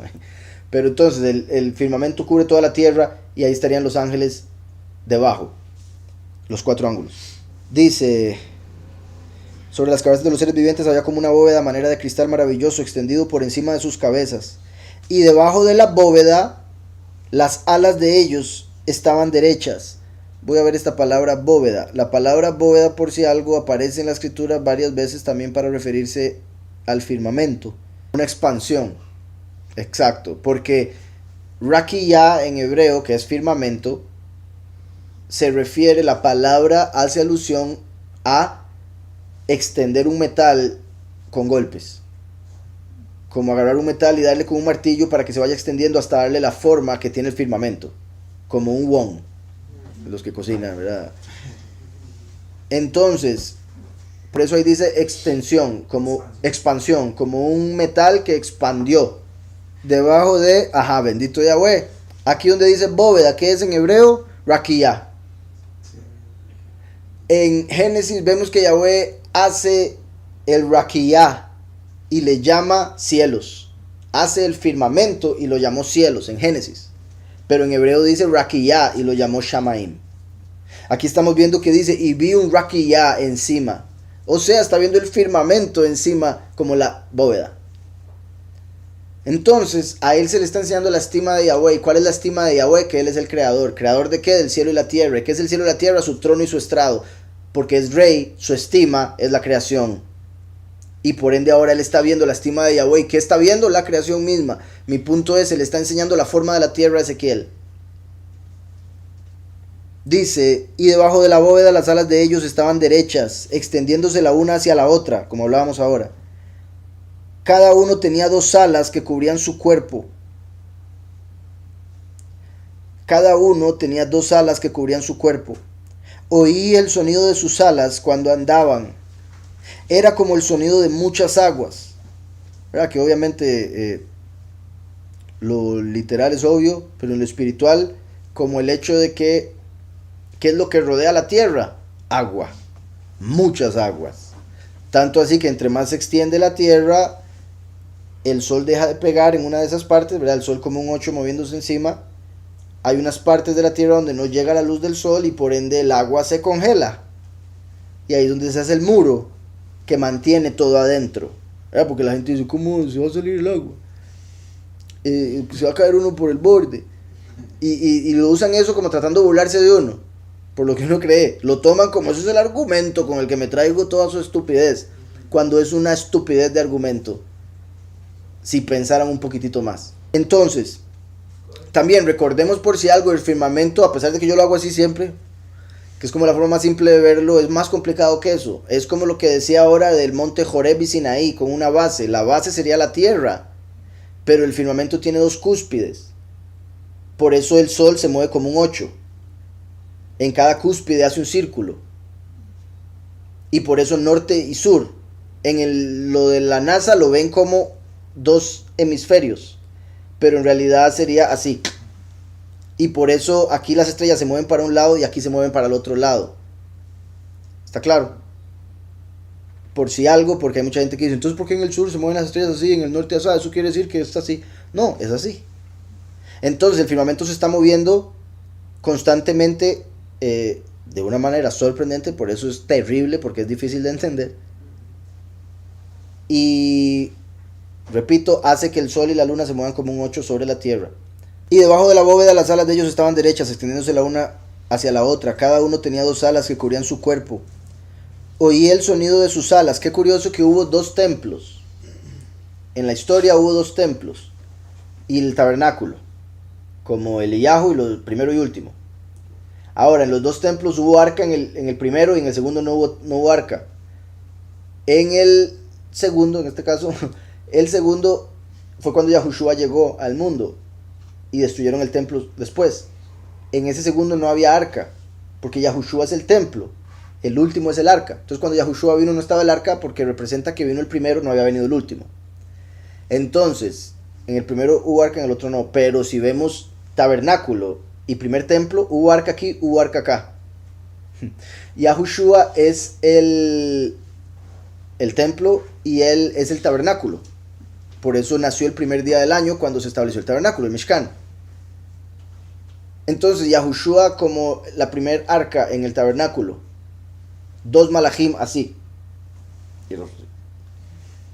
Y en el templo, una vez ya construido, porque Yahushua dijo, destruyan el templo, yo lo levanto en 3 días, que sería como decir, quiten el tabernáculo y levantemos el templo. Cuando Yahushua muere, ya pasamos de la carne, de la letra, del tabernáculo, a la verdad, al templo. Entonces, el último viene como el arca para el templo, que son los 144,000. Entonces, mi punto es, tabernáculo con arca, la primera venida, templo con arca, segunda venida o el último. Y ahí tenemos el arca ya completa, porque estarían los 2 ángeles así. Digamos que mi punto es, si multiplicamos el arca por 2, se forma esta figura que estamos viendo. Y eso es mostrando primero y último, para unir cielos y tierra. Mostrar la estima de Yahweh. Entonces dice, oí el sonido de sus alas cuando andaban, eran como el sonido de muchas aguas, como la voz del Shaddai. Como la voz del Shaddai. Yahushua es la palabra fue la que se le manifestó, pero aquí dice, era como la voz del Shaddai. O sea, la voz del omnipotente. Shaddai se conecta con el último, así como Elohim se conecta con el primero, porque Yahushua es Immanuel, Elohim con nosotros. Entonces, Shaddai se conecta por varias razones con el último, y el último es la voz, así como el primero es la palabra. Entonces, era como el sonido de muchas aguas. El último viene a predicar la verdad, que es el agua de vida que sale de su boca. Su voz es como muchas aguas, fuente de agua viva. Era como el sonido de muchas aguas, como la voz del Shaddai. Entonces, él está viendo el esplendor de Yahweh, que representa la estima, el kabod, que representa el reino, el último. Y cuando menciona lo que oye, dice que oye la voz del Shaddai. Porque la voz del Shaddai es la manifestación de su estima. Y qué curioso, es que quiero dejar esto claro, que parte de la manifestación de su estima sea cuál es la forma de la tierra. Mi punto es, para la gente que dice que eso no importa, si no importara, Yahweh no haría esto. No lo habría hecho de esta manera, habría utilizado otra cosa. Igual que vemos otro montón de cosas en la escritura con respecto al problema de no creerle al creador, de adorar la creación en vez del creador. Era el sonido de muchas aguas, como la voz del omnipotente, como el ruido de una muchedumbre, como el ruido de un ejército. El último va a ser el líder del ejército, que va a vencer en Armagedón, en Apocalipsis 19. Cuando se detenían, bajaban sus alas. Cuando se detenían, bajaban sus alas. Y si dice como la voz del Shaddai, que Kol Shaddai. Cuando se detenían y bajaban sus alas, se oía una voz de encima de la bóveda que estaba sobre sus cabezas. Entonces están los 4, en los 4 ángulos. Una bóveda por encima, que es el firmamento, y encima de la bóveda hay uno hablando. Si la bóveda es el firmamento y el firmamento es el trono de Yahweh, entonces el que está hablando sería Yahweh. Ese es el punto de la manifestación que se le está dando. Y cuando se detenían y bajaban sus alas, se oía una voz de encima de la bóveda que estaba sobre sus cabezas. Sobre la bóveda que estaba sobre sus cabezas se veía la figura de un trono, porque el trono es la bóveda, el firmamento, que parecía de piedra de zafiro. ¿De qué color es el zafiro? Azul. ¿De qué color es el cielo? Azul. Curiosamente, ¿verdad? El cielo de día es azul, celeste, depende de donde lo vea. Y si uno ve la luna de día y todavía no es luna llena, entonces va a haber una parte que todavía no tiene luz de la luna, y esa parte que no tiene luz curiosamente se ve transparente, y detrás de esa parte se ve azul, lo cual es muy particular y muestra parte de lo que estamos hablando con respecto a la forma de la Tierra verdadera. El cielo es azul. Está hecho, se cree, hay quienes, ¿se acuerdan que les había mostrado una piedra que encontró un hombre que investigaron y se dieron cuenta que era casi que 100% oxígeno? Y que no había piedra así en la Tierra, y que por ende consideran que vino de los cielos. Y hay quienes consideran, para los que creemos en la forma de la Tierra, que es posible que de ese material se haya hecho el cielo. Por eso tanto oxígeno en esa piedra, por eso tan azul, y parece zafiro. Parece zafiro, pero no era zafiro. Era oxígeno hecho piedra, en pocas palabras. Y lo pueden investigar por si algo. Eso sería parte de que el cielo se está cayendo. Entonces, pueden buscar de esa piedra, creo que se llama cielo, creo que le llaman algo así, por si algo, hay una foto de ella en la página de nosotros, los del camino.net/galerías. Entonces, el cielo puede ser hecho de algo similar al zafiro, por eso se ve azul, pero no es zafiro. Por eso dice que se parecía al zafiro. O sea, es una gran posibilidad. Sería duro como el metal, en el sentido de cuán duro, pero obviamente puede ser alguna otra cosa. Simplemente estoy diciendo eso de ese descubrimiento porque me pareció muy particular. Se conectaba mucho. Puede ser. Pero el punto es, el cielo es azul, el cielo es el trono de Yahweh, y aquí dice, sobre la bóveda había un trono. ¿Qué color? Zafiro. Dice, sobre la bóveda que estaba sobre sus cabezas se veía la figura de un trono que parecía de piedra de zafiro. El último es el trono de Yahweh, el arca, así como Yahushua es el templo. Y sobre la figura del trono había una semejanza como de un hombre sentado en él. Como de un hombre. Yahweh hizo al hombre a su imagen y semejanza. Y como sabemos, la imagen de la cual hizo al hombre es Mashiach, su hijo. La palabra. Como de un hombre sentado en él. Y vi una apariencia como de bronce refulgente, como una apariencia, oigan, de un fuego dentro de ella en derredor, desde la parte de sus caderas hacia arriba, y desde sus caderas hacia abajo vi que parecía como fuego. O sea, parecía fuego por todo lado, porque representa el fuego consumidor que manifiesta la estima de Yahweh, como el sol de justicia en medio del firmamento en el fin de los tiempos. Repito, y vi una apariencia como de bronce refulgente. Eso se conecta con el horno de fuego saliendo de la rebelión de la apostasía en el fin de los tiempos. Como una apariencia de fuego, como el fuego consumidor, dentro de ella, en derredor, dentro de ella. ¿Por qué? Porque es como un horno. El horno tiene fuego adentro. Horno de fuego es lo que está viendo, representado por una persona. Como una apariencia de fuego, de un fuego dentro de ella en derredor, desde la parte de sus caderas hacia arriba.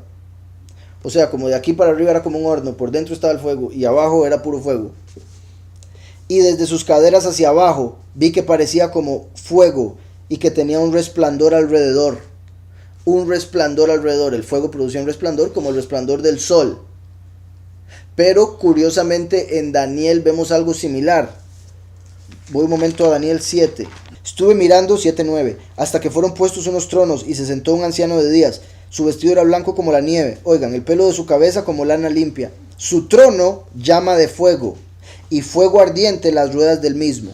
Ruedas del trono. Aquí vimos ruedas. ¿Cuántos malachim habían? 4. Entonces, ¿cuántas ruedas habían? 4 ruedas. Como un carro, con 4 ruedas. Curiosamente, el trono de Shlomo tenía ruedas. No solo el de Shlomo, otros tronos. Porque el trono era como un vehículo para el rey, no solo una silla.